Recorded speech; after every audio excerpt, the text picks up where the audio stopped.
አሊ ኢብኑ አቢ ጣሊብ ረዲየላሁ ዐንሁ በጣም ጥበበኛ የሆነ ንግግር ተናግረዋል። ሰዎች እሳቸው ዘንድ መጥተው ጥያቄ ጠይቀዋቸው የቂያም ቀን የሂሳብ የምርመራ ጉዳይን ጥያቄ ያነሱላቸው። ከይፈ ዩሐሲቡ ላሁ ልዒባድ ቢአኒን ዋሂድ አሏቸው።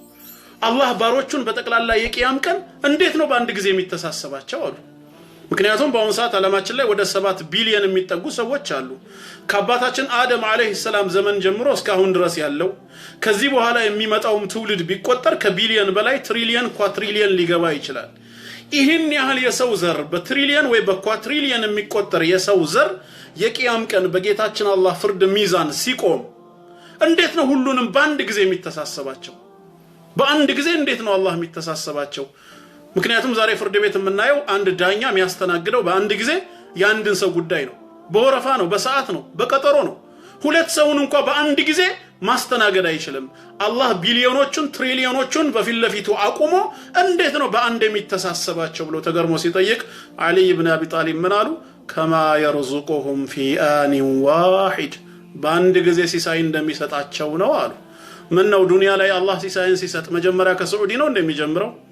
የሳዑዲ ሰዎችን ካጠገበ በኋላ ወደ ኤዥያ ነው የሚሄደው? ከዛ አውሮፓ፣ አፍሪካ እያለ ነው እንዴ? ሲሳይን በአንድ ጊዜ ለባሪያዎቹ እንደሚያወጣው በአንድ ጊዜ መተሳሰብ ይችላል። ኢነሁ ዐላ ኩሊ ሸይኢን ቀዲር ሁሉን ቻይ ነው። እንቀሰቀሳለን፣ አይቀርም፣ መዘጋጀት ያስፈልገናል ማለት። ወደዚህ ምድር ለምንድን ነው የመጣነው? ፈጣሪ አምላካችን የሆነውን አላህን በብቸኝነት እናመልከውና እንገዛው ዘንድ ነው። በአላህ አምልኮ ላይ ሌላን ነገር የምናጋራ ከሆነ ያለ ተውበት ወይም ያለ ንስሐ ከሞትን ዘላለም ጀሃነም እሳት መግባት ነው። አላህ ከእሳት ይጠብቀን።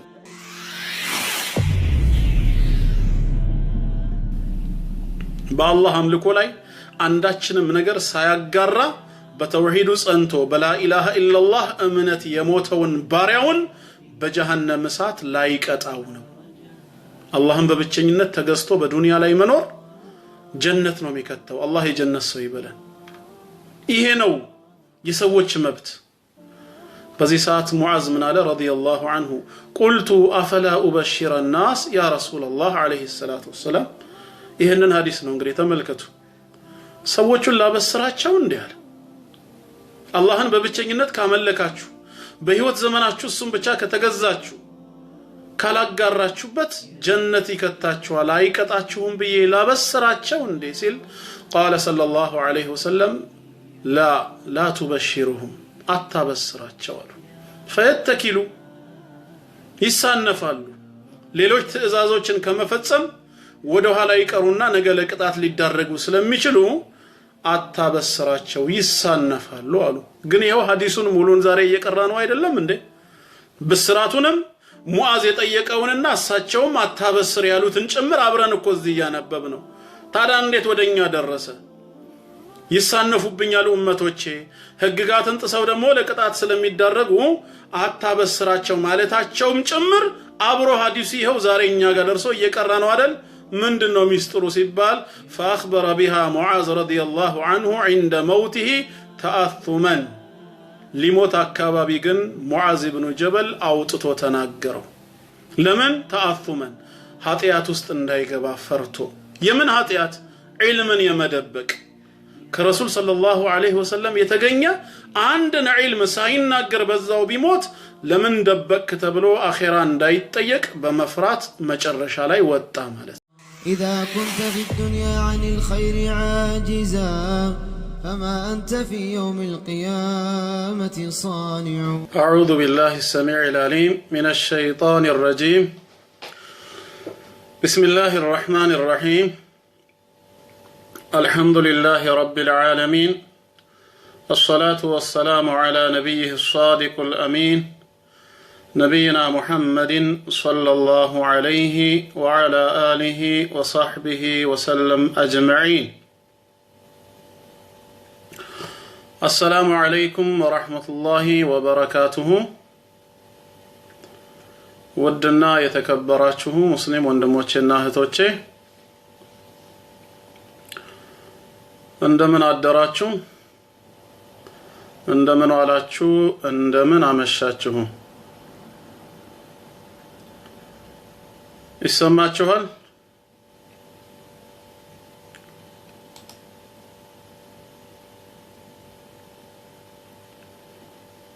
ድምጽ ደርሷችኋል? አልহামዱሊላህ በጣም ደህና ነኝ። መርሐባ ከተሰማችሁ አላህ ፍቃዱ ከሆነ እንግዲህ የቀጥታ ትምህርቶችን ከዛሬ ጀምሮ አላህ ፍቃዱ ከሆነ እሱ እንዳገራልን ክፍተት ባገኘው ቁጥር እየገባው አስተምራችኋለሁ። አላህ ያሳወቀኝን አሳውቃችኋለሁ። ወልዕልሙ ዐንደላሂ ዐዘ ወጀል እውቀት ከአላህ ዘንድ ነው ያለው። አላህ ማለት ዐለመል ኢንሳነ ማ ለም ያዕለም በሱረቱል ዐለቅ እንደተነገረው ምንም የማያውቅ የነበረውን ሰው ባሳወቀውና ባስተማረው ጌታ ስም አንብብ ይላል። የእውቀት ሁሉ መነሻው ጌታ አላህ ነው። ሱረቱ ዙመር 39ኛው ሱራ ላይም እንደተናገረው ወአኽረጀኩም ፊ ቡጡኒ ኡመሃቲኩም ላ ተዕለሙነ ሸይአ ከእናቶቻችሁ ሆድ ወይም ከማህፀን ምንም ነገር የማታውቁ ሆናችሁ ነው ያወጣችሁ ይላል። ስለዚህ በትምህርቱ ላይ ያሉ እውነታዎች ሁሉ ከአላህ ናቸው። ስህተቶች በጠቅላላ ከኛ ድክመትና ከሸይጣን ጉትጎታ ይሆናል ማለት ነው። አላህ ፍቃዱ ሆኖ በሰላም ካቆየን እድሜንም ከሰጠን ለዛሬ የምንመለከተው ስለ 3 ጥያቄዎች ይሆናል። ለነዚህ 3 ጥያቄዎች ትክክለኛውን ምላሽ ከአላህ ቃል ካገኘን እኛም በምላሹ መሰረት ከኖርነውና ከተገበርነው ምድራዊ ህይወታችንም ሆነ የመጨረሻው ዓለም ዘለቄታው ያማረ ይሆናል ማለት ነው።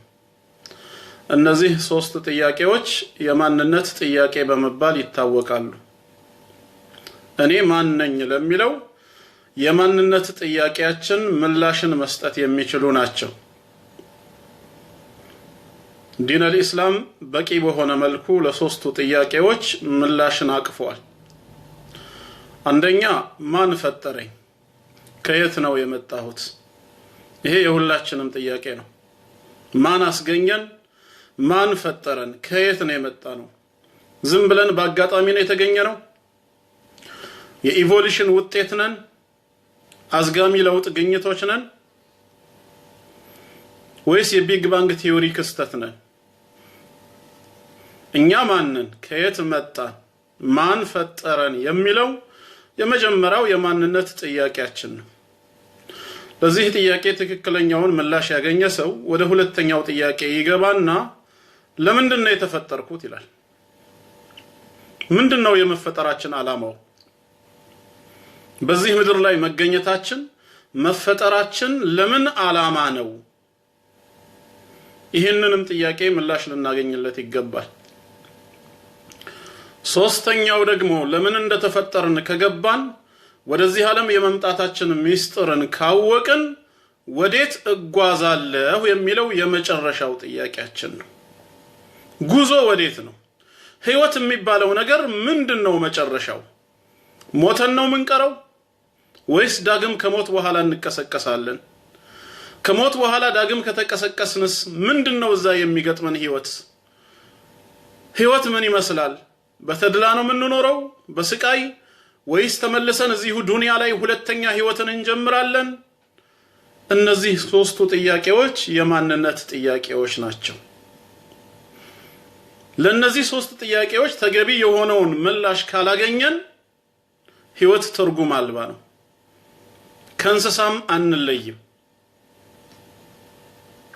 ኢንሻአላህ የአላህ ቃል ካስተማረን ውስጥ የተወሰነውን በመረጃ እየተመለከትን ስለዚህ ጉዳይ የምንመለከተው ይኖረናል ማለት ነው።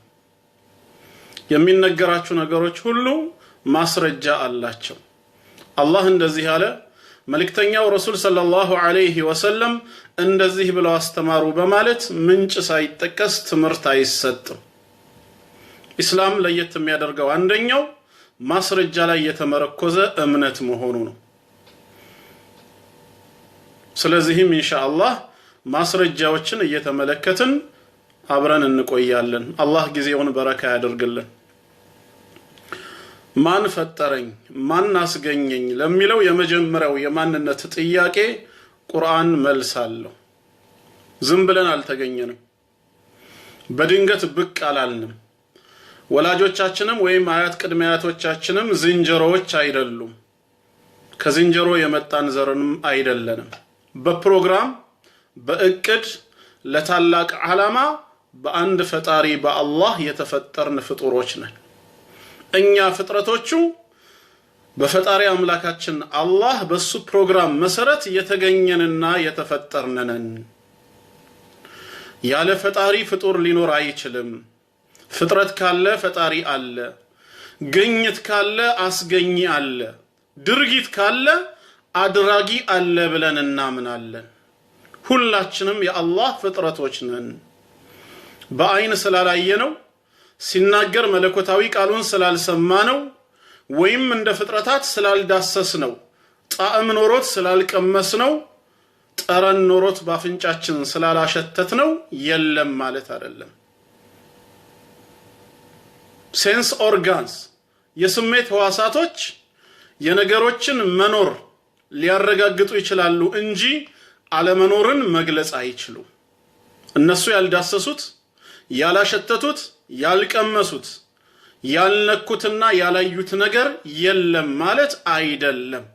ማንኛውም ነገር አለ ብለን ለማመን የግድ ከአምስቱ የስሜት ህዋሳት በአንዱ መረጋገጥ አለበት የሚለው ኢሎጂካል የሆነ አስተሳሰብ ነው። ምክንያታዊ ነው፣ ትክክል አይደለም። አላህ መኖሩን ህሊናችን ያምናል፣ ህሊናችን ያውቃል። ቁርአን ግን ተጨማሪ ማስረጃዎችን ይሰጠናል። እስቲ ጌታ አላህ ይህ አይነት አመለካከት ያላቸው በዳርዊን ቲዮሪ አስተሳሰባቸው የተዛባባቸው ሰዎች ለሚያነሱት ጥያቄ ከ1400 ዓመት በፊት ቅዱስ ቁርአን እንዲህ በማለት ስለ አላህ ያስተምረናል። ሱረቱል ዋቂዓ ምዕራፍ 56 ሱረቱል ዋቂዓ ከቁጥር 57 ጀምሮ እናየዋለን።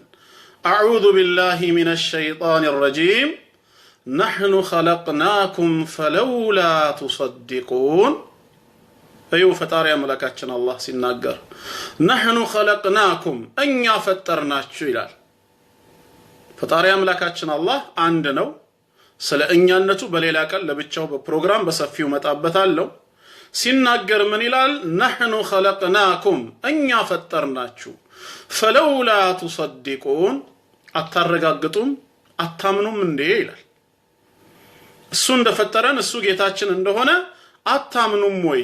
ካላየንህ ስትናገር ካልሰማንህ ካልዳሰስንህ እንዴት አድርገን ነው ያንተን መኖር የምናምነው የሚል ጥያቄ እንኳን ቢነሳ አፈራአይቱም ማቱምኑን እንግዲያውስ በማህፀን የምታፈሱትን አያችሁ ይላል። አስተውሉ እዚህ ጋር ወንድምና እህቶች፣ በማህፀን የምታፈሱትን አስተዋላችሁ ወይ? ከሚስቶቻችሁ ጋር ስትገናኙ የዘር ፈሳሽን ብቻ ወደ ማህፀን መላክ እንደሆነ የናንተ ድርሻ አወቃችሁ ወይ? ከዚህ ውጪ ሌላ ምንም ድርሻ እንደሌላችሁ ተረዳችሁ ወይ ይላል። ባል ከሚስቱ ጋር የፍቅር ጨዋታ ሲጫወት ሲገናኛት ውሃ ብቻ ነው ወደ ማህፀን የምትልከው እያለው ነው አላህ። ወደ ማህፀን የምታፈሱትን ተመለከታችሁ ወይ ይላል። ከውሃ ውጪ ምንም ድርሻ የላችሁም ነው ያለው። አንተ ከላከው የዘር ፍሬ ውስጥ በሚሊየን ወይም በቢሊየን ከሚቆጠሩ ስፐርም ሴሎች ውስጥ አንዱ ሴል ብቻ ተመርጦ የሴቷን እንቁላል ሰብሮ ከገባ በኋላ ጽንስ ሲፈጠር ይሄ ጽንስ በሚቆይባቸው የ9 ወር ሂደት ውስጥ አአንቱም ተخلقونه ام نحن الخالقون ሰው አድርጋችሁ የምትፈጥሩት ሰው አድርጋችሁ የምትሰሩት እናንተ ናችሁ ወይስ እኔ ያለ ነው ጌታ አላህ። ማን ነው ይህንን ሰው አድርጎ የሚሰራው? አባት እኔ ነኝ ልጄን ያበጀሁት ልጄን አስተካክዬ የፈጠርኩት እኔ ነኝ ማለት አይችልም። ለሽ አላህ ምን አለው? ያንተ ድርሻ ኢምና ማፍሰስ ብቻ ነው ያለው። ሚና የለህም ከዚህ ውጪ። እሱም እኮ ልጅ አስበህ አይደለም፣ ራስህን ለማርካት ነው። ራስህን ለማስደሰት ከሚስትህ ጋራ የፍቅር ጨዋታ ስትጫወት የዘር ፍሬ ብቻ ነው ወደ ማህፀኗ የላከው። ምንም ልጅ በመፈጠሩ ሂደት ይሄ ነው ድርሻዬ የምትለው የለም። ያ የዘር ፍሬ የእሷን እንቁላል ሰብሮ ከገባ በኋላ በትክክል ጽንስ ሲፈጠር ምን የምታውቀው ነገር አለ? ሐታ ሌላው ይቅርና እሷ ካልነገረችው ማርገዟን መጸነሷን ካልነገረችው ባል በምን ያውቃል? አያውቅም። ደብቃው መቆየት ትችላለች። 2 ወር 3 ወር ያክል ድረስ ሆዷ እየገፋ ሲመጣ ነው ምልክት በማየት ጸንሰሻል ወይ የሚላት። ስለዚህ አንተ ድርሻ ውሃ ማፍሰስ ነው፣ ከዚህ ውጪ ሌላ ምንም ሚና የለህም እየተባለ ነው። ይሄንን ስንል እናትስ አንቺም በተራሽ በልጅሽ ጉዳይ ላይ ድርሻ የለሽም እየተባለች ነው። የታውቂያለሽ አንቺስ እንኳን ልጅሽን ልታበጂው ልትሰሪው ይቅርና መጸነስሽን እንኳን የምታውቂው በምንድነው? ወሩን ጠብቆ ይመጣ የነበረው ሐይድ ወይም የወር አበባ ሲቋረጥ ነው። ምልክት አይተሽ ነው። አንዳንድ ጊዜ ቀኑ ሊዛባ ይችላል። ስለዚህ ምንድነው ይሄ ነገር? ጽንስ ይዤ ነው ወይስ ሌላ ምን ችግር ተከስቶ ነው ቲና ሐኪም ቤት ትሄጃለሽ። ዶክተሩ የሽንት ምርመራ ውጤት ይመለከትና በሰጠሽው ሽንት መሰረት በማህፀንሽ ውስጥ ጽንስ መኖር አለመኖሩ ተረጋግጧል በማለት ወይ አለ ወይም የለም ይልሻል። ይህ ዶክተር የህክምና ባለሙያ የተናገረውን ነገር ይዘሽ መተሽ ለባለቤትሽ ጽንስ ይዣለሁ ብለሽ ታበስሪዋለሽ፣ የምስራች ትነግሪዋለሽ። ለካ አባትም እናትም ባልና ሚስትም በማህፀን ውስጥ ስለሚሰራው ነገር ምንም የሚያውቁት ነገር የለም ማለት ነው። ሁለቱ ብቻ ፍቅርን በመጫወት አንደኛው ሌላኛው እርካታን ነው የሚፈልገው። ስለዚህ አላህ ምን አለ?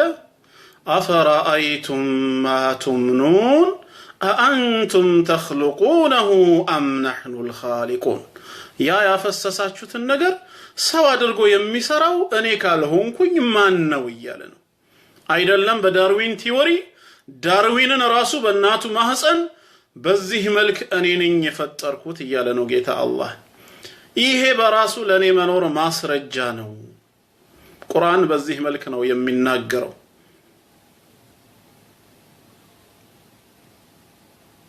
ይቀጥላል አየቱ نحن قدرنا بينكم الموت ይላል። እናንተን መፍጠርና ማዘጋጀት ብቻ አይደለም በመሐከላችሁ ሞትን ራሱ ወስነናል አለ። ሞትን እኔ ወሰንኩት። وما نحن بمسبوقين ተሸናፊም አይደለሁም ይላል።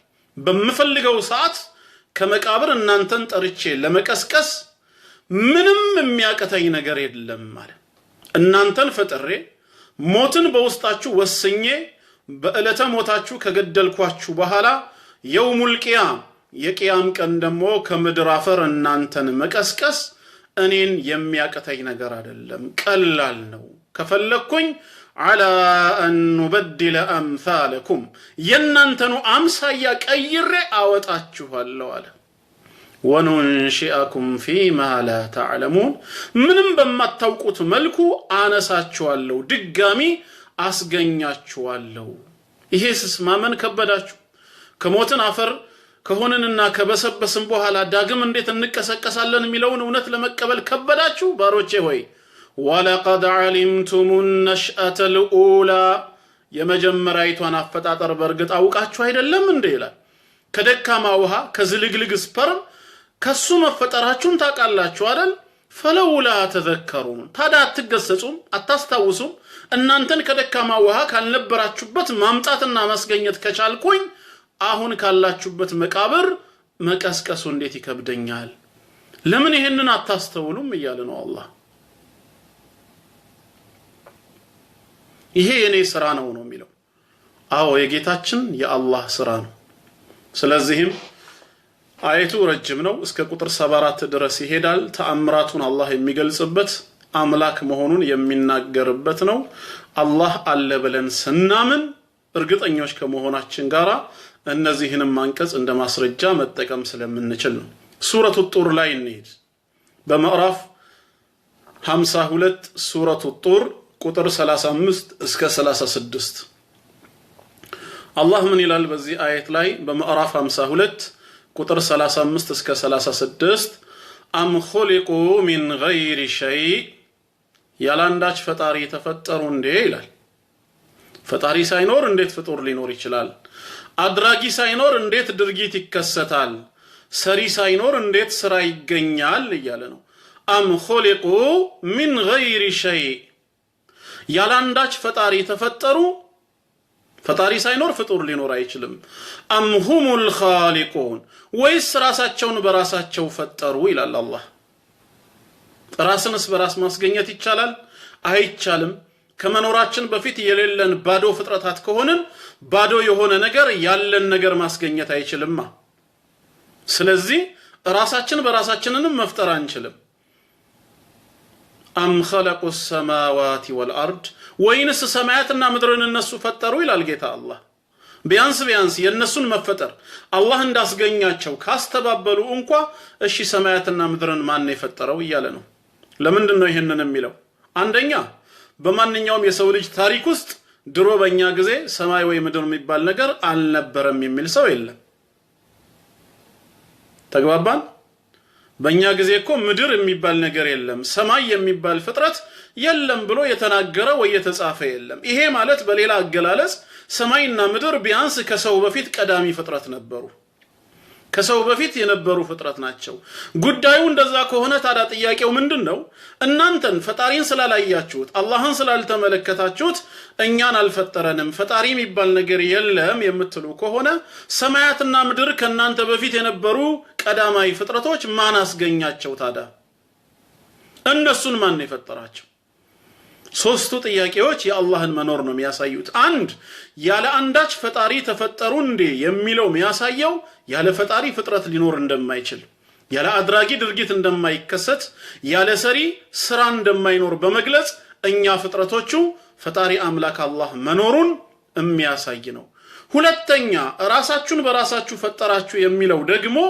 ማንንም ራሱን በራሱ መፍጠር እንደማይችል ራሱን ማስገኘት እንደማይችል በመግለጽ አላህ እንዳስገኘን እንደፈጠረን ያስተምራል ሶስተኛ ከኛ በፊት የነበሩ ሰማያትና ምድርን እንኳን ማን እንዳስገኛቸው ምላሽ ካልሰጠን ፈጣሪ አላህ እሱ ፈጣሪ ለመሆኑ ሰማይ ምድር በራሱ ምንድነው ቋሚ ምስክር ናቸው ይያለ ነው በላ ይውቂኑን እነሱ የሚያረጋግጡ እውነት ብለው ከልባቸው የማይቀበሉ ህዝቦች በመሆናቸው እንጂ ይሄን ያህል የአላህ ፈጣሪነት የተሰወረ የሚያጠራጥር ጉዳይ ሆኖ አይደለም ይለናል ዊትር እናድርገው ሶስተኛውንም እንደዚሁ አንቀጽ እንመልከት ሱረቱል በቀራ ቁጥር 164 ላይ በሱረቱል በቀራ ምዕራፍ 2 ቁጥር 164 ላይ ኢነ ፊ ኸልቂ السماوات والارض የሰማያትና ምድር አፈጣጠር ይላል አስተውለን ከተመለከትነው ምልክት ነው ተአምር ነው ይላል ሰማይን ተመልከቱት ከበላያችን እንደ ጣራ ነው ያለው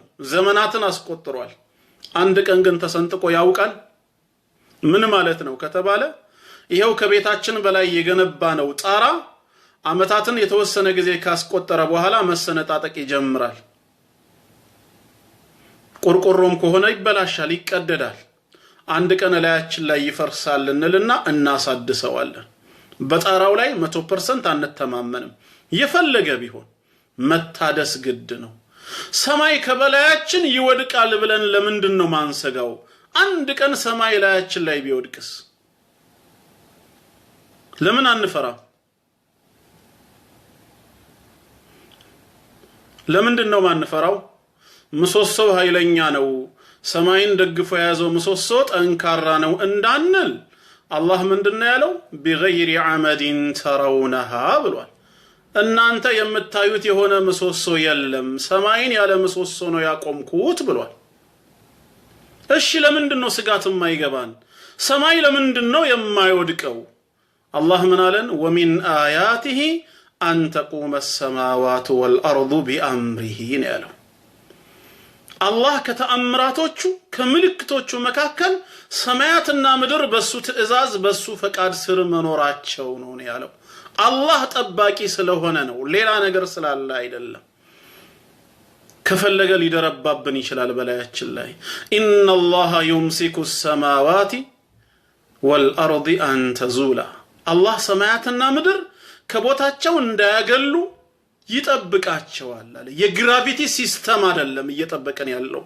ግራቪቲን ራሱ ያበጀው አላህ ነው ዋና ጠባቂው ጌታ አላህ ነው ግራቪቲ የሚባል ሴንስ ያለው የምድር ስበት ተብሎ የሚጠራ ህያው የሆነ አካል የለም ህጉን ያስቀመጠው አላህ ራሱ ነው ነገሮችን በሰበባቸው እንዲጓዙ ያደረገው ሙሰቢቡ ግን አላህ ራሱ ነው ስለዚህ የሰማይና የምድር አፈጣጠር ለእናንተ ምንድነው ይያለ ነው አላህ ምልክት እኮ ነው አንድም ቀን ተጠራጥራችሁ አታውቁም ቀና ብለን ነው ሁሌ የምንሄደው ወደ ላይ ተመልክተን እንዳይወድቅብን ሰማይ ብለን አንሸማቀቅም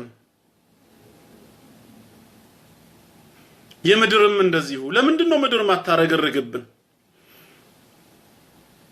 አንድ ተማሪ ምንድነው የሚባለው ከዚህ በፊት የቀልድ መጽሐፍ ላይ ይሁን ምን ላይ እንዳየሁት አላስታውስም ከትምህርት ቤት ተምሮ መጣና አባቱን ጥያቄ ሊጠይቀው የአባቱን መግባት ይተባበቃል አባትየው ደግሞ ያው የማታ ትምህርት ቤት ተማሪ ነው ኸምር ቤት ማለት ነው እና የተወሰነ ጠጥቶ መጥቶ ጭንቅላቱ ዞሯል ያው የወቅቱ ፊዚክስ የሚጠጣው አረቄ ጭንቅላቱን አዙሮት ነበር እቤት ከገባ በኋላ ልጅ አባቱ ጋር መጥቶ ጠየቀው አባቴ ሆይ ዛሬ ትምህርት ቤት ስንማር እኛ የምንኖረው የምድር ወገብ ላይ ነው ተብለናል እና እንደዛ ከሆነ ምድር ወገብ ላይ ያሉ ሰዎች ለምንድነው የማይወድቁት ብሎ ሲጠይቀው አባቱም ምን አለው ልጄ አሁንም ተስተካክለ ካልቆምክ መውደቅህ አይቀርም አለው እና አንድ ቀን ምድር ታረገርግብናለች ወይም በአንድ ጎኗ እንወድቃለን ብለን ሰግተን አናውቅ አላህ ስለጠበቀው ነው ምድርን ምንጣፍና ፍራሽ ያደረገው እሱ ስለሆነ ነው ይሄ እኮ ምልክት ነው ይያለ ነው በአላህ ለማመን ይሄ ብቻ ይበቃችኋል ኢነ ፊ ኸልቂ السماوات والارض واختلاف الليل والنهار ለቀጠለና የቀንና የሌሊት ደግሞ መተካካት አለ ይመሻል ይነጋል ስርዓቱ በተዛባ መልኩ እየቀጠለ ነው አለ ቀን ለሌሊት ሌሊት ለቀን ቦታውን እየለቀቀ መሄዱ የማን ምልክት ነው የአላህ ምልክት ነው الله إن جعل الله علينا الليل سرمدا إلى يوم القيامة فمن يأتي لنا بالنهار لليتن اسك قيامة كان درس الله بنيا لاي يميقوي بيادرغو ማነው ቀንን የሚያመጣልን ብርሃን ያለውን ቀን ማን ያመጣል ይሄንን በሌላ አየት ላይ አላህ ስለጠየቀን ነው እኔ ለሊቱን ሙሉ እስከ ቂያማ ቀን ድረስ በእናንተ ላይ ዘውታሪ ባደርገው ማን ነው ብርሃን ያለበትን ቀን የሚያመጣላችሁ وإن جعل الله علينا النهار سرمدا إلى يوم القيامة فمن يأتي إلينا بليل نسكن فيه قانون الله رزموت እስከ ቂያማ ቀን ድረስ ፀሐይም ማትገባበት ብርሃን ብቻ ቢያደርገው የምታርፉበትን ሌሊት ማን ያመጣላችኋል ይያለ ነው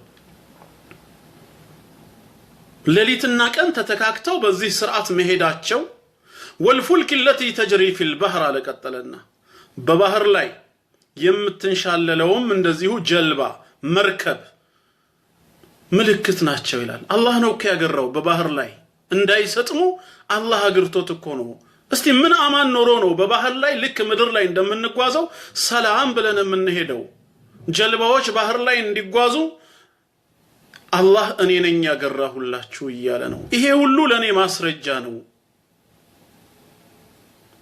بما ينفع الناس ሰዎችን የሚጠቅም ነገር ይዛችሁ ተሸክማችሁ በባህር ላይ ትጓዛላችሁ وما انزل الله من السماء مما اللهم ከበላያችሁ ካረገዙ ዳመናዎች በዝናብ አማካኝነት ውሃን ያወርድላችኋል በህይወት የምትቆዩት በውሃ ሰበብ ነው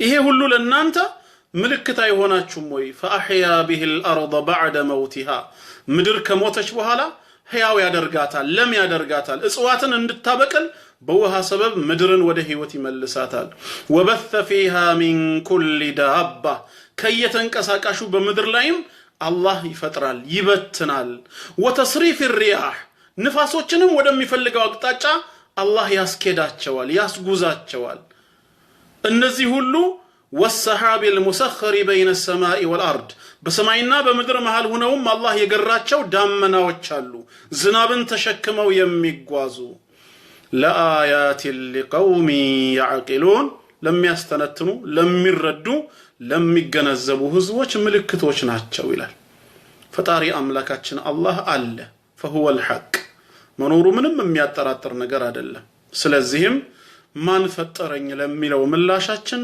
አላህ ነው የፈጠረን አላሁ خالق كل شيء الله ሁሉ ነገር ፈጣሪ ነው ከሱ ውጪ ሌላ ፈጣሪ የለም ከአላህ ውጪ ያለው በተቀላላ ምንድነው ፍጥረት ነው መخلوቅ ነው መላእክም በለው ሰውም ይሁን ጂንም ይሁን እንስሳውንም ነፍሳቱንም በራሪውንም እጽዋቱንም ጉዝ የሆነውንም ፍጥረት በጠቅላላ አላህ ፈጣሪ ነው።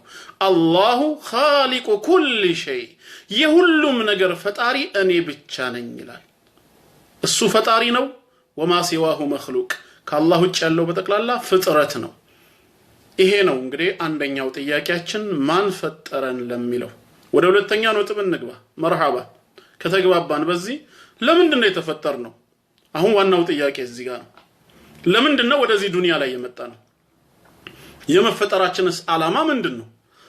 እንደመፈጠር ከሆነ እንስሳዎችም ተፈጥረዋል። እኛ እንደምንኖረው እንስሳዎችም ይኖራሉ። የቤት እንስሳዎችን ምሳሌ አድርገን መውሰድ እንችላለን። በህይወት ነው እንኖራለን፣ እነሱም ይኖራሉ። እንበላለን፣ እንጠጣለን፣ እነሱም ይበላሉ፣ ይጠጣሉ። ስጋዊ ስሜታችንንም እንወጣለን፣ እነሱም ከመሰሎቻቸው ጋር ስጋዊ ስሜታቸውን ይወጣሉ። So what is the difference between human being and animals? ምንድነው በሰውና በእንስሳዎች መካከል ያለው ዋናው ልዩነት? ኮሩ ምንድነው ነው? ትምህርት ቤት ኤሌመንተሪ ላይ ስንማር ምንድን ነበር ይባል የነበረው? ሰውና እንስሳ የሚለየው በማሰብ ነው ይሉናል። እኛ ሰዎች ማሰብ እንችላለን፣ እነሱ በደመ ነፍስ ነው የሚጓዙት ይሉናል። ይሄ ነው እውነት ትልቁ ልዩነት። በቃ ይሄ ነው። ሰው ለምን እንደተፈጠረ ካላወቀ ማሰቡ ምን ይጠቅመዋል ታዲያ? ይሄማ ከሆነ ሰውም በሁለት እግሩ የሚሄድ እንስሳ ነው። እነሱ በአራት እግራቸው ይጓዛሉ፣ እኛ በሁለት እግር እንጓዛለን። ስለዚህ እኛ በሁለት እግር የምንጓዝ እንስሳ ሆነናል ማለት ነው። ምንድነው የሚለየን? ዋናው ይሄ አይደለም። ለምን እንደተፈጠርን ካወቅን። ለምን እንደተፈጠረ ያላወቀ ሰው፣ በህይወት የመገኘቱን ምስጢር ያልተረዳ ሰው እሱም እንስሳ ነው። አይለይም ከነሱ። እኛ ከእንስሶች የምንለየው አንዱ ዋናው የተፈጠርንበት ዓላማ ነው።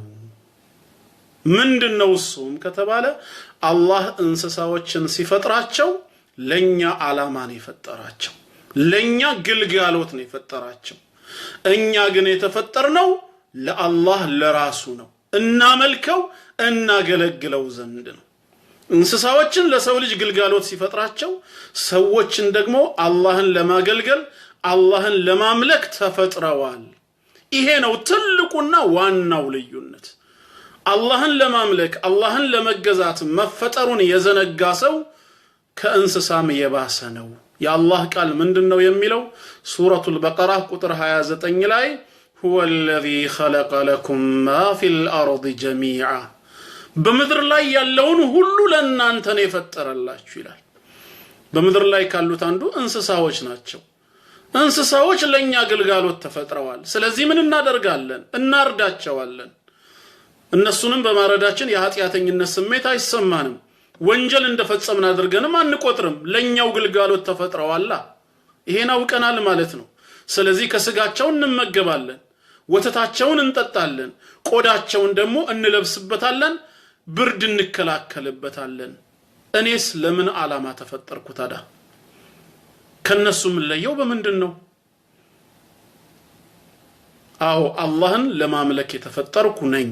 ይሄን ነው ማወቅ ያለብን። ቁርአን ምላሽ አለው። ሱረቱ ዛሪያት ቁጥር 55 እስከ 58 በማዕራፍ 51 ቁጥር 55 እስከ 58 ወذكر ገስጽ አስታውስ فإن الذكرى تنفع المؤمنين ያንተ ማስታወስና መገሰጽ አማኞችን ይጠቅማቸዋልና ሁሌም ማስታወስ وما خلقت الجن والإنس إلا ليعبدون ሰዎችንም ሆነ ጂኒ ወይም ጋኔልን እኔን ሊያመልኩኝ እንጂ ለሌላ ዓላማ አልፈጠርኳቸውም።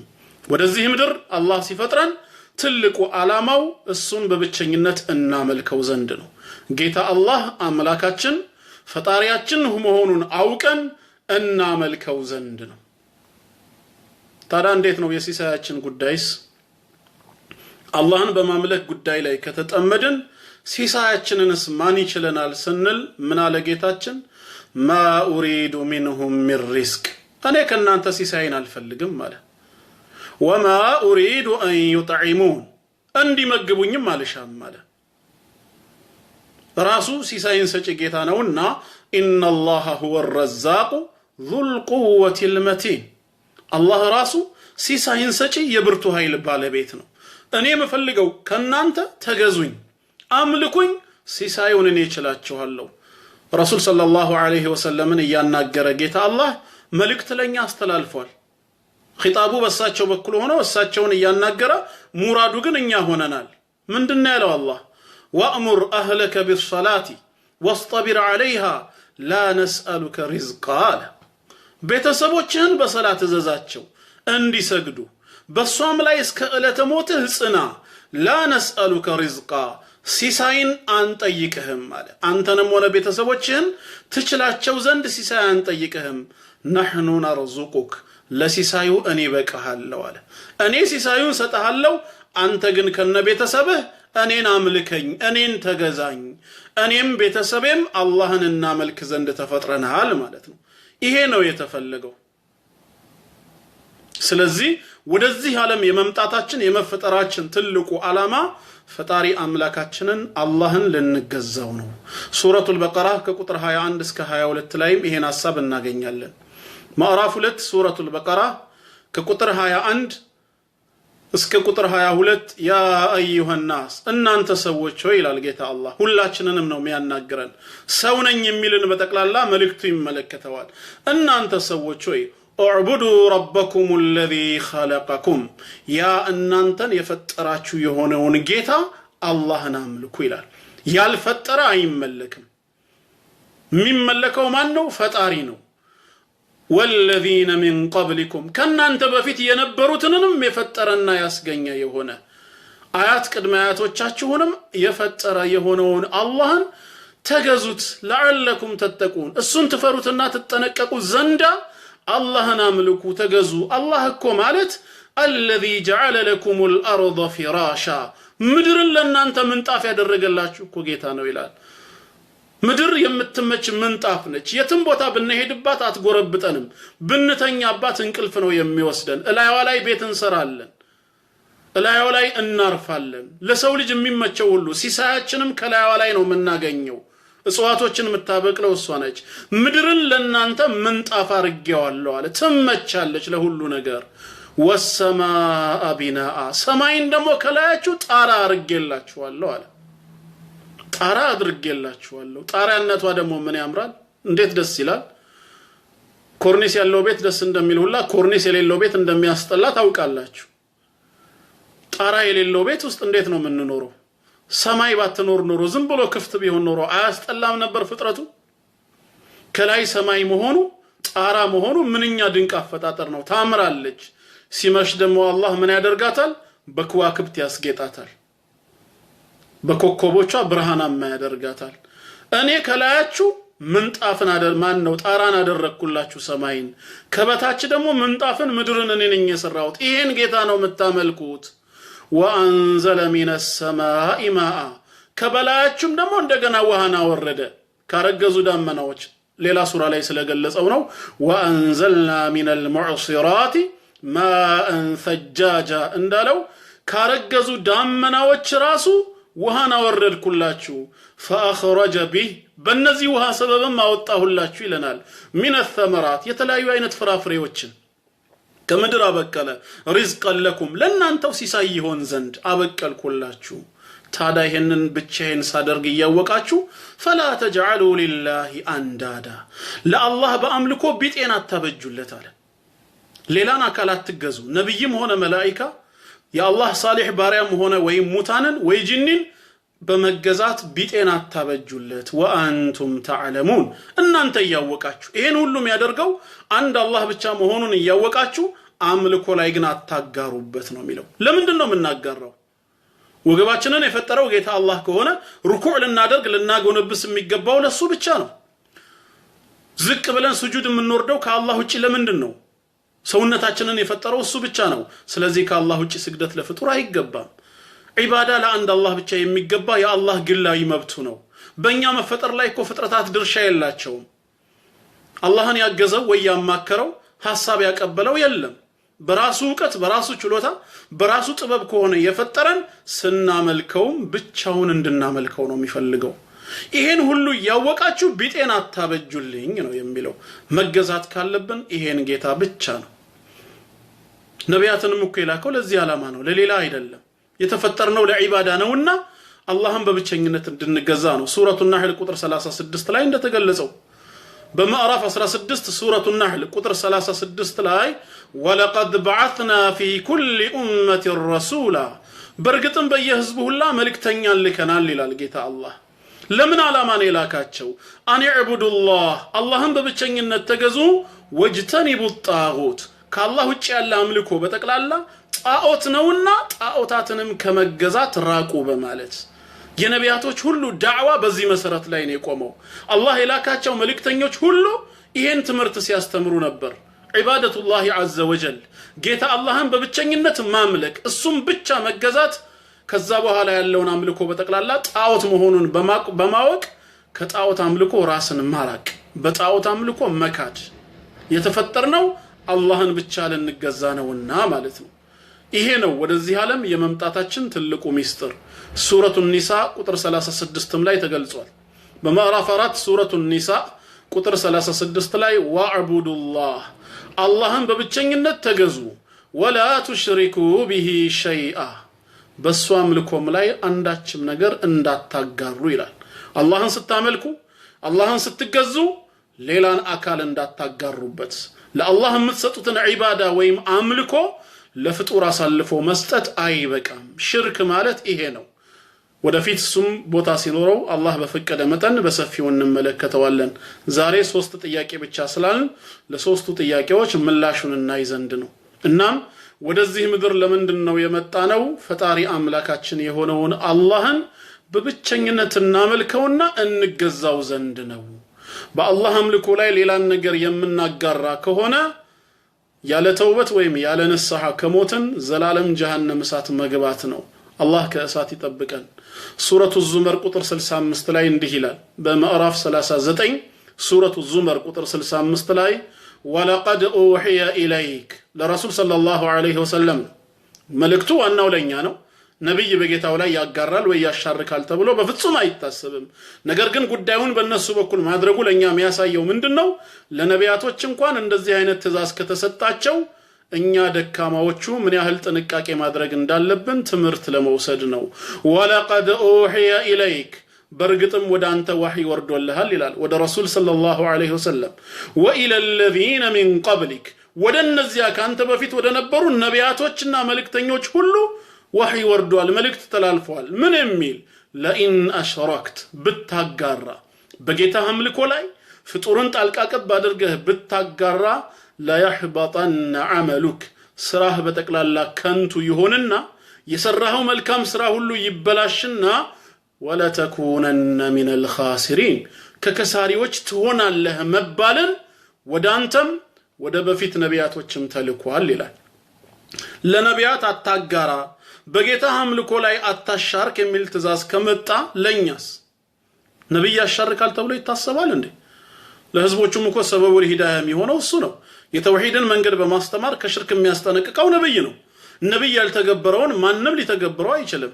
ስለዚህም ይሄን ጌታ አላህ ምን አደረገው? ጥንቃቄ እንወስድ ዘንድ በዚህ መልክ አስተምሮናል ማለት ነው። እና የተፈጠርነው ለምንድን ነው ለሚለው መልስ ለመስጠት እንዘጋጅ። ፈጣሪ አምላካችንን አላህን ልናመልክ፣ እሱን ብቻ ልንገዛው ነው። ስንገዛው ደግሞ አናጋራም ነው። ከአላህ ውጭ ያለ አምልኮ በጠቅላላ ሽርክ ነው የሚባለው። ነብይ ማምለክ አይሰራም፣ መልአክን ማምለክ አይሰራም፣ ሷሊህ ደግ የሆነ ሰውን ማምለክ አይሰራም፣ ጂኒዎችን ማምለክ አይሰራም፣ ሙታኖችንም አናመልክ። አላህ በብቸኝነት ይመለካል ነው። ኢማሙ አልቡኻሪና ሙስሊም እንደዚሁ በሰሂሃቸው እንደዘገቡት ሙዓዝ ኢብኑ ጀበል ረዲየላሁ ዐንሁ ሲናገር ምን ይላል? ኩንቱ ረዲፈ ነብይ ሰለላሁ ዐለይሂ ወሰለም የውመን ዐላ ሒማር። አንድ ቀን ይላል ሙዓዝ ረዲየላሁ ዐንሁ ከአላህ መልእክተኛ ጋር ሆኜ በአህያ ከኋላቸው ተፈናጥጬ ቁጭ ብዬ ነበር። فقال النبي صلى الله عليه وسلم لمعاذ رسول صلى الله عليه وسلم معاذ بن جبل ምንድነው ያሉት? ያ ሙዓዝ አንተ ሙዓዝ ሆይ ያሉት። قلت لبيك يا رسول الله አቤት አንቱ የአላህ መልእክተኛ ሆይ አልኩኝ። قال أتدري ما حق الله على العباد አላህ በባሮቹ ላይ ያለውን መብት ታውቃለህ እንዴ? አላህ በባሮቹ ላይ ያለውን መብት ምን እንደሆነ ታውቃለህን ሲሉት ምን አለ እሱም ወማ ሐቁል ዒባዲ ዐላ አላህ እንዲሁም ባሮች በአላህ ላይ ያላቸው መብት ባሮች በአላህ ላይ ያላቸው መብት ምን እንደሆነ ታውቃለህን ከዛ ሙዓዝ ምን አለ አላሁ ወረሱሉሁ አዕለም አላህና መልእክተኛው የበለጠ ያውቃሉ ይነገረኝ ወንድምና እህቶች ትኩረታችሁ ከኔ ጋር ይሁን ኢንሻአላህ ሐሳባችሁን እንዳይሰርክባችሁ አላህና መልእክተኛው የበለጠ ያውቃሉ በማለት ምላሽን ሰጠ እሳቸው ምን አሉ فقال صلى الله عليه وسلم حق الله على العباد أن يعبدوه ولا يشركوا به شيئا الله በባሮቹ ላይ ያለው መብት أن يعبدوه ብቻውን ሊያመልኩት ነው ولا يشركوا به شيئا በሱ አምልኮ ላይም አንዳች ሳያጋሩበት እንዲገዙት ነው ይሄ የማን መብት ነው የአላህ መብት በእኛ ላይ ያለው ብቻውን ልናመልከው ላናጋራበት ይሄን ካደረግንስ وحق العباد على الله ባሮች ደግሞ አላህ ላይ ያላቸው መብት ማለትም አላህ በራሱ ረህመት በራሱ ቸርነት ራሱ ላይ የደነገገው መብት ምንድነው ሊሰጠን ማለት ነው አላ يعذب من لا يشرك به شيئا በአላህ አምልኮ ላይ አንዳችንም ነገር ሳያጋራ በተውሂዱ ጸንቶ በላ ኢላሃ ኢላላህ እምነት የሞተውን ባሪያውን በጀሃነም እሳት ላይ ቀጣው ነው አላህን በብቸኝነት ተገዝቶ በዱንያ ላይ መኖር ጀነት ነው የሚከተው አላህ የጀነት ሰው ይበለን ይሄ ነው የሰዎች መብት በዚህ ሰዓት ሙዓዝ ምን አለ ረዲየላሁ ዐንሁ ቁልቱ አፈላ ኡበሽረ الناس ያ ረሱላህ አለይሂ ሰላቱ ወሰለም ይሄንን ሐዲስ ነው እንግዲህ ተመልከቱ ሰዎችን ላበስራቸው እንዴ አለ አላህን በብቸኝነት ካመለካችሁ በህይወት ዘመናችሁ እሱን ብቻ ከተገዛችሁ ካላጋራችሁበት ጀነት ይከታችኋል አይቀጣችሁም ብዬ ላበስራቸው እንዴ ሲል قال صلى الله عليه وسلم لا تبشرهم አታበስራቸው አሉ ፈየተኪሉ ይሳነፋሉ ሌሎች ትእዛዞችን ከመፈጸም ወደ ኋላ ይቀሩና ነገ ለቅጣት ሊዳረጉ ስለሚችሉ አታበስራቸው ይሳነፋሉ አሉ ግን ይሄው ሐዲሱን ሙሉን ዛሬ እየቀራ ነው አይደለም እንዴ ብስራቱንም ሙዓዝ የጠየቀውንና እሳቸውም አታበስር ያሉትን ጭምር አብረን እኮ እዚህ ያነበብ ነው ታዲያ እንዴት ወደኛ ደረሰ ይሳነፉብኛል ኡመቶቼ ህግጋትን ጥሰው ደግሞ ለቅጣት ስለሚዳረጉ አታበስራቸው ማለታቸውም ጭምር አብሮ ሐዲሱ ይሄው ዛሬኛ ጋር ደርሶ እየቀራ ነው አይደል ምንድነው ሚስጥሩ ሲባል فاخبر بها معاذ رضي الله عنه عند موته تاثما ሊሞት አካባቢ ግን ሙዓዝ ኢብኑ ጀበል አውጥቶ ተናገረው ለምን ተአثما ኃጢያት ውስጥ እንዳይገባ ፈርቶ የምን ኃጢያት ዒልምን የመደበቅ ከረሱል ሰለላሁ ዐለይሂ ወሰለም የተገኘ አንድን ዒልም ሳይናገር በዛው ቢሞት ለምን ደበቅ ተብሎ አኺራ እንዳይጠየቅ በመፍራት መጨረሻ ላይ ወጣ ማለት ነው ስለዚህ ተውሂድ ላይ ጸንቶ አላህን በመገዛት መሞት ለጀነት ያደርጋል አላህ የጀነት ሰው ይበለን የተፈጠርነው ለዚህ ዓላማ ነው ይህንን የማያውቅ ሰው ከእንስሳ በምንድን ነው የሚሻለው ታዲያ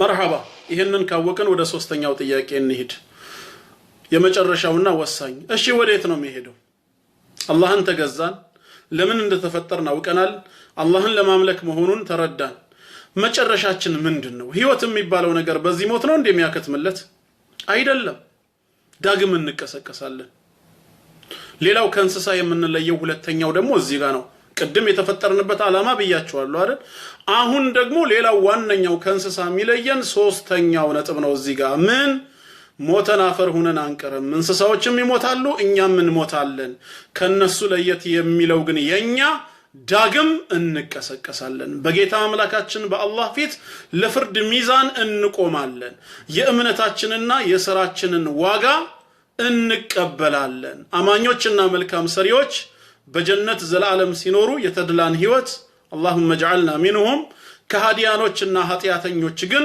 ዘላለም በእሳት በጀሃነም ይተቀጣሉ اعاذنا الله تعالى من اهل النار እንስሳዎች ግን አይቀሰቀሱም በጌታ አላህ ፍርድ ሚዛን አይቆሙም በመድራዊ ህይወታቸው ስላደረጉት ነገር አላህ አይተሳሰባቸውም ስለዚህ ሰው ከእንስሳ የሚለየው ሌላው ምንድነው? ታላቅ ቀን አለበት። ለዛ ቀን ይቀሰቀሳል። ለቀልድ አልተፈጠርንም። ቁርአን ሱረቱል ሙእሚኑን ምዕራፍ 23 በግልጽ ይናገራል። 115 እስከ 116 በሱረቱል ሙእሚኑን ምዕራፍ 23 ከቁጥር 115 እስከ 116 አፈሐሲብቱም አነማ ኸለቅናኩም ዐበሳ እናንተን ለቀልድና ለጫወታ የፈጠርናችሁ መሆኑን ታስባላችሁ እንዴ ይላል። ስትፈጠሩ እንደው ለቀልድ ለጫወታ ቁም ነገር ለሌለው ነው እንደው ብላችሁ የምታስቡት? ወአንኩም ኢለይና ላ ቱርጀዑን ነገ ወደኛ የማትመለሱ መሆናችሁን ገመታችሁ እንዴ ይላል። አላህን ከመገዛት ስትኮሩ፣ በኃጢአት ባህር ላይ ስትዋኙ፣ የታዘዛችሁትን ነገር እንደዚሁ አንተገብርም ስትሉ አንድ ቀን ሞታችሁ ወደኔ የምትመለሱ መሆናችሁን አታስቡ? ለቀልድ ለጫወታ ነው የፈጠርኳችሁ ይላል። ፈተዓላ አላሁል መሊኩል ሐቅ እውነተኛ ንጉስ የሆንኩት እኔ አላህ ከእንደዚህ አይነት የቀልድ ስራ ጥራት ተገባኝ ይላል። ክብሬ ከፍ ያለ አምላክ ነኝ። ይህን ነገር እንኳን አላደርግም። ላ ኢላሃ ኢላሁ ከሱ በስተቀር ሌላ አምላክ የለም። ረቡል ዐርሺል ከሪም የውቡና የሚያምረው አርሽ ጌታ ነው አላህ። የአርሽ ተንከባካቢ ነው። እንዴት ለቀልድና ለጫወታ እንደፈጠርኳችሁ አድርጋችሁ ታስባላችሁ? አይደለም። ለአምልኮ ለዒባዳ ተፈጥረናል። ደግሞም ትመለሳላችሁ። ወደ አላህ መመለሳችን አይቀርም ነው። ይህንኑ ሱረቱል ቂያማ ላይ ደግሞታል። በምዕራፍ 75 ሱረቱል ቂያማ ከቁጥር 36 እስከ 40 ምንድነው የሚለው? አየሕሰቡል ኢንሳኑ አን ዩትረከ ሱዳ ሰው ዝም ብሎ በልቅ መተውን ያስባል እንዴ ይላል። ህግ ሳይበጅለት ይሄን አድርግ ያን አታድርግ ተብሎ ምድራዊ ህግ መመሪያ ሳይሰጠው ወይንም ደግሞ ከሞተበት መቃብር ዳግም ለፍርድ የማይቀሰቀስ መሆኑን በመገመት ዝም ብሎ እንደው መተውን ያስባል ወይ? አዎ ማን ይመልሰኛል? ሰውነቴ ከበሰበሰ አጥንቴ አፈር ከሆነ በኋላ ዳግም መነሳት ቀልድ ነው የሚል ከሆነ አለም የኩኑ ጥፈተን ሚን መኒይ ዩምና ምን ነው በማህፀን ውስጥ የሚፈሰስ የፍትወት ጠብታ መሆኑን ረሳው እንዴ ይላል። ትላንት እኮ ስትፈጠር አንተ በማህፀን ውስጥ የሚፈሰስ የሆንክ የዘር ፈሳሽ ሽታው የሚያስጠላ የሚገማ የሆነ ማለት ነው። ስፐርም ሴል ነበርክ እኮ ትላንትና። ثم كان علقة ከዛ በኋላ ነው የረጋ ደም የሆንከው። فخلق فسوى ፍጥረቱንም በማስተካከል ሰው አድርጎ በዚህ በሚያምር ቁመና እኔ ነኝ የሰራሁህ እኮ። فجعل منه الزوجين الذكر والأنثى ከዚህ የዘር ፈሳሽ እኮ ነው ሁለት ጥንዶችን ወንድና ሴት አድርጌ የፈጠርኩት። በዚህ መልኩ እኔ የሰራሁኝ ጌታ አለይሰ ዛሊክ ታዲያ አይደለም እንዴ ይላል። ይጠይቀናል። ቢቃዲሪን ቻይ አይደለሁምን አላ አን ዩህይየል መውታ ሙታንን ከመቃብራቸው ሕያው በማድረግ አልችልም እንዴ ይላል። በላ እንዴታ ነው መልሳችን። ትችላለህ ነው። ስለዚህ ለቀልድ አይደለም የተፈጠርነው፣ እንመለሳለን። አይከብደውም ለጌታችን። ምን እንዳለ ታውቃላችሁ? ጌታችን ሱረቱ ሉቅማን ቁጥር 28 ላይ በማዕራፍ 31 ሱረቱ ሉቅማን ቁጥር 28 ላይ ማ ኸልቁኩም ወላ ባዕተኩም አለ። እናንተን መፍጠርና መቀስቀስ ምንም አይደለም አለ አላህ። እናንተን በሚሊየን በቢሊየን በትሪሊየን የምትቆጠሩ የአደም ልጆችን ከመጀመሪያው ሰው እስከ ቂያማ ቀን ድረስ ያለው እናንተን መፍጠርና ከመቃብር መቀስቀስ እኮ አይደለም ኢላ ከነፍሲን ዋሂዳ ልክ እንደ አንዲት ነፍስ እንጂ አለ። ቢሊዮኖችን መፍጠር ለአላህ አንድ ሰው እንደመፍጠር ነው። ቢሊዮኖችን ከመቃብራቸው መቀስቀስ አንድ ሰው እንደመቀስቀስ ነው። ቁጥራችሁ ስለበዛ ጌታ አላህ አይከብደውም። ተግባባን? አሊ ኢብኑ አቢ ጣሊብ ረዲየላሁ ዐንሁ በጣም ጥበበኛ የሆነ ንግግር ተናግረዋል። ሰዎች እሳቸው ዘንድ መጥተው ጥያቄ ጠይቀዋቸው የቂያም ቀን የሂሳብ የምርመራ ጉዳይን ጥያቄ ያነሱላቸው። ከይፈ ይሐሲቡ አላሁ العباد بآن واحد አሏቸው። አላህ ባሮቹን በጠቅላላ የቂያም ቀን እንዴት ነው በአንድ ጊዜ የሚተሳሰባቸው አሉ። ምክንያቱም በአሁኑ ሰዓት ዓለማችን ላይ ወደ 7 ቢሊዮን የሚጠጉ ሰዎች አሉ። ከአባታችን አደም አለይሂ ሰላም ዘመን ጀምሮ እስካሁን ድረስ ያለው ከዚህ በኋላ የሚመጣውም ትውልድ ቢቆጠር ከቢሊዮን በላይ ትሪሊየን ኳትሪሊየን ሊገባ ይችላል። ይህን ያህል የሰው ዘር በትሪሊየን ወይ በኳትሪሊየን የሚቆጠር የሰው ዘር የቂያም ቀን በጌታችን አላህ ፍርድ ሚዛን ሲቆም እንዴት ነው ሁሉንም በአንድ ጊዜ የሚተሳሰባቸው? በአንድ ጊዜ እንዴት ነው አላህ የሚተሳሰባቸው? ምክንያቱም ዛሬ ፍርድ ቤት የምናየው አንድ ዳኛ የሚያስተናግደው በአንድ ጊዜ የአንድን ሰው ጉዳይ ነው። በወረፋ ነው፣ በሰዓት ነው፣ በቀጠሮ ነው። ሁለት ሰውን እንኳን በአንድ ጊዜ ማስተናገድ አይችልም። አላህ ቢሊዮኖቹን ትሪሊዮኖቹን በፊት ለፊቱ አቁሞ እንዴት ነው በአንድ የሚተሳሰባቸው ብሎ ተገርሞ ሲጠይቅ አሊ ኢብኑ አቢ ጣሊብ ምን አሉ? ከማ የርዙቁሁም ፊ አኒን ዋሂድ በአንድ ጊዜ ሲሳይ እንደሚሰጣቸው ነው አሉ። ምን ነው ዱንያ ላይ አላህ ሲሳይን ሲሰጥ መጀመሪያ ከሳዑዲ ነው እንደሚጀምረው? የሳዑዲ ሰዎችን ካጠገበ በኋላ ወደ ኤዥያ ነው የሚሄደው? ከዛ አውሮፓ አፍሪካ እያለ ነው እንዴ? ሲሳይን በአንድ ጊዜ ለባሪያዎቹ እንደሚያወጣው በአንድ ጊዜ መተሳሰብ ይችላል። ኢነሁ ዐላ ኩሊ ሸይኢን ቀዲር ሁሉን ቻይ ነው። እንቀሰቀሳለን፣ አይቀርም፣ መዘጋጀት ያስፈልገናል ማለት ነው። ስለዚህም ኢንሻአላህ ሶስቱ ጥያቄዎቻችን ኢስላም በቂ ምላሽ አለው እና ያው ሰዓቱንም አላረዝምባችሁም እዚህ ላይ አቆመዋለሁ። የዛሬን ትምህርት በዚህ እናጠናቅቅና ክፍል 2 3 እያለን አንዳንድ ርዕሶችን እያነሳን ወደፊት በሰፊው እንማራለን። ዲናችንን እንማር፣ እንጠንክር፣ በእምነታችን እንጽና። ኢስላም ውብ የሆነ ሃይማኖት ነው። ለሁሉ ነገር ማስረጃ አለው። ቀጥታ ግልጽ የሆኑ ሰውን የሚማርኩ የቁርአን መልእክቶች አሉ። አላህ በሰማነው እምነትን በልባችን ያኑረው። እስልምናን ጽናቱን ሰጥቶን በኢስላም መንገድ ላይ የምንሞት ያደርገን። ወሰላሙ ዐለይኩም ወራህመቱላሂ ወበረካቱሁ።